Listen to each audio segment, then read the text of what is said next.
தலைக்கு கூட அப்பப்போ உச்சந்தலையில் நம்ம கேஸ்டர் ஆயில் தடவணும். அடுத்து 3வது எக்ஸ்டர்னலாக நம்ம பண்ணக்கூடிய விஷயம் பார்த்திங்கன்னா, ஒரு யோகா ஒரு பாயிண்ட், நம்ம இந்த வயத்துக்கான பாயிண்ட் இந்த வீடியோவில் பார்க்கலாம். இந்த 2 கைகளும் இப்படி கோர்த்து கொண்டு இந்த கட்டை விரலால் இந்த நடு உள்ளங்கையை அழுத்தணும்.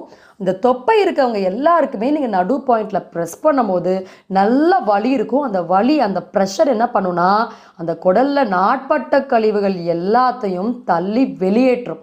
ஓகே, அடுத்து இந்த 3rd ப்ராசஸில் எக்ஸ்டர்னலில் யோகா மகராசனம் அப்படின்ற ஒரு யோகா இருக்குது.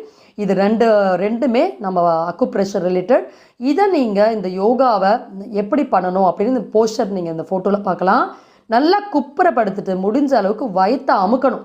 அப்போ தான் நமக்கு அந்த வயிறு உள்ளே இருக்கக்கூடிய எல்லா விஷயங்களும் நமக்கு அசைய ஆரம்பிக்கும். ஸோ இந்த மாதிரி வயிற்றை அமுக்கி நம்ம முடிஞ்ச அளவுக்கு பின்னாடி நம்ம அந்த காலை